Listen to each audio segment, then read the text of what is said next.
Hey everyone, Jeff Lee here at NAB 2017 at the Sony booth. I'm here with Joe Schmeezy, and we're going to talk a little bit about what Sony's got cooking.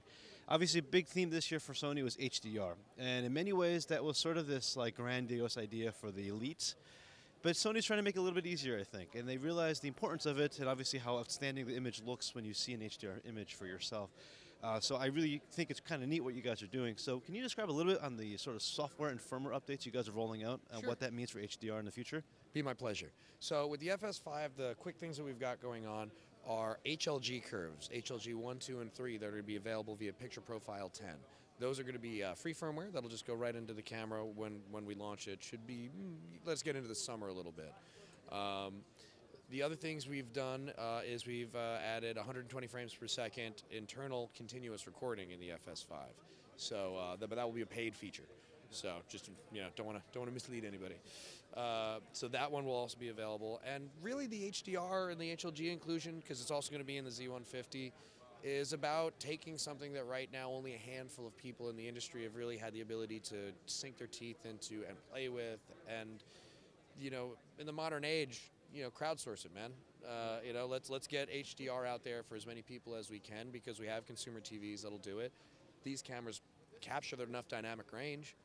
And, I think at some point, we'll let the cream rise to the top. We'll see some incredible things coming from Z150s and FS5s with HDR.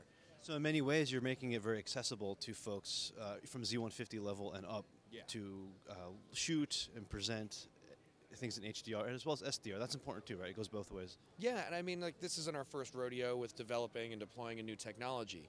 So, if you go back in time, you even think about 4K for what we did. F65 comes out, it's the big iron camera, and then, slowly enough time, then you end up getting smaller 4K cameras to come out. So, you balance how you help change and implement really big new technologies in our industry.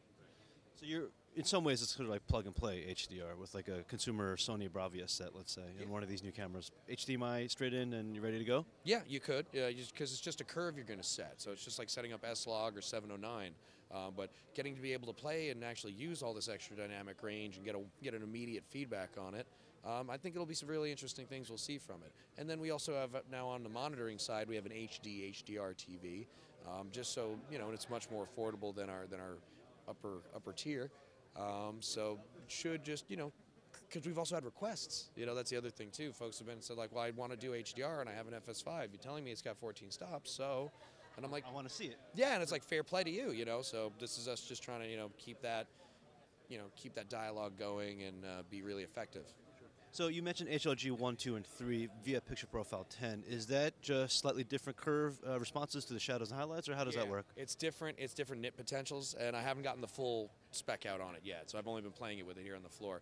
So as far as my experimentation is, it's like a 600, 800, and 1,000% curve.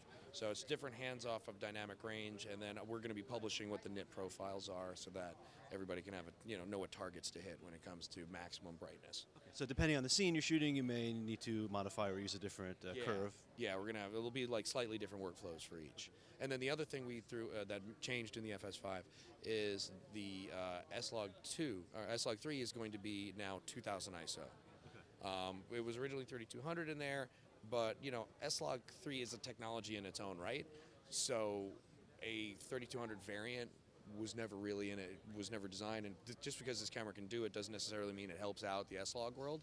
So what we were finding, and based on feedback, is 2000 is a better rating for S-Log in general when we're dealing with these imagers in this system. So we just made that choice and improvement. And that levels out a little bit the variances between all the different cameras that have S-Log. Yeah, because if you're doing your workflow and you're shooting an FS7 with an FS5 or an F5 or a 55, why do you need to suddenly have to do all this different workflow handling or management for when you're applying your LUTs? Now it should be one-to-one across the board. Right, that's great. And obviously it's due to you guys listening to feedback and understanding.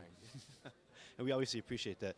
Now you mentioned a new display, so there's also a 17-inch HDR, so rack-mountable display as well, right? That's a PVM family, or? Yes, that's actually it's BVM. BVM E171. It's brand new. It's not in the brand yet. So yeah, that one we should go check out. And it's just a HD HDR monitor. It's got all our curves, the usual standard for HDR, 2084, HLG. And it's just, you know, if you need to go out in the field, maybe even a dick cart, this should be something so at least you can get an idea where your brightness range is at and according to specification. Sure, because obviously the X300 is a fantastic monitor, but not necessarily the most portable or reasonable to bring on set. So this 17-inch is a great option. I mean, you can, but it's a heart attack every time you see it rolling down on the cart. So yeah, I mean, we'd love for you to do it, but this should make life just a little bit easier. And you know, this isn't about resolution. This is about brightness for HDR. So you know, the 171 will just give you that ability to see it finally and not have to do it at a X300 price point. You also have some interesting sort of VR technologies as well. So you've taken the sensor from the A7 family and rolled it into a tiny body that is, which sort of obviously lends itself to being in a rig of sorts. It's a new idea for us. I mean, originally the A7S chip, we have a security division, and they took it and they put it into a small body, and you know, made sense for a security camera. It can see in the dark. Wonderful. And then we saw that on the professional side, and we're like, wait a minute. I think you really got something here. So we took the technology, and now we've made the UMC S3CA, and this is a professional Sony professional PSA modification of what that initial idea was. So right now we can do like gen lock over micro USB. I've got micro HDMI on the system, but it's definitely a new technology box. We're not saying like, here, this is what it is. This is how you have to use it. So rigging it, mounting it, where you're even going to apply it. We're looking for feedback with the industry and want to see what you guys want to do with this. It's the A7S Mark II technology in a very portable system, and you also would control it with the computer, but I can show you all that when we head over there. Yeah, sounds good. I mean, that's great that you're thinking a little bit in just a wide market approach, really. Yeah, absolutely. Yeah, so definitely some cutaways so folks can see what we're talking about. It's great to see these really approachable updates. Also, before we forget, there's updates to the F5, F55 family as well. Version 9 is coming out soon. Can you get a little bit into what that means for everyone that uses those cameras? Sure. So version 9 in a nutshell is improving the R7 performance. So we just launched the new RAW recorder for the F55. And now, when it originally came out, you could do up to 120 frames per second, 4K at 16-bit with no line skipping. What we acknowledge, and was a good point of criticism, was there are more frame rates in between 60 and 120, and you're like, ooh, fair play to you. So now there'll be 72, 75, and 96. So your standard digital cinema stop-off frame rates on the way to 120. The other thing we did was for our proxy recording workflow, or the one-shot 2-kill mode, however you guys like to think about it. That's one 4K XAVC-I file and an HD file recorded to one S/S card. Originally, XDCam was never thinking it was going to have to play in a 60p environment, so now we've adjusted it so that you can get a 60p 4K recording and a 60i MPEG XDCam file if you're going to be doing a proxy workflow, so you have full usage. Rec 2020 color space has been added to the 55 and the 5. And we've also improved our 55's ability to talk and hand off information to our WA100 proxy device, which is a proxy. It can record proxy, it can send proxy via a cellular network. It's sort of think of it as like a little network interface box that you can take an SDI signal into and then make very, very light video and send to where you need. So that's been improved. And then the only other things that happened in the 5 and the 55 land is we have a new viewfinder. So we have the 200, yeah, the EL200 is a 1920 by 1080 OLED panel. It's a monocular design. It's made of magnesium.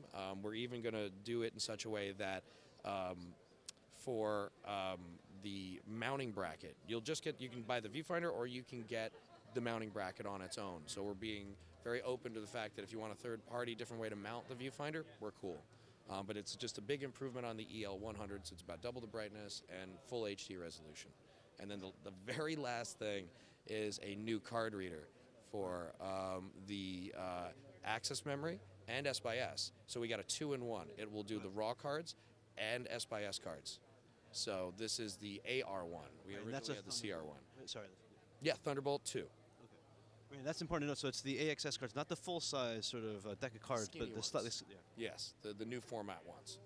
That's great. I mean, that makes things a lot easier on a cart or in a studio to have just that one card reader plugged in. And Thunderbolt 2 is always welcome. Speed is always good. Yeah, and it's you can daisy chain up to 6 together if you need to do a big pull. Fantastic. Well, that's great. Thank you so much for these updates. We'll be sure to, again, to do some insert shots so everyone at home can see what we're talking about. But Joe, thank you so much for joining us today. Always a pleasure. Thank you so much. Cheers. That's it for now from the Sony booth. Signing off for now. Take care.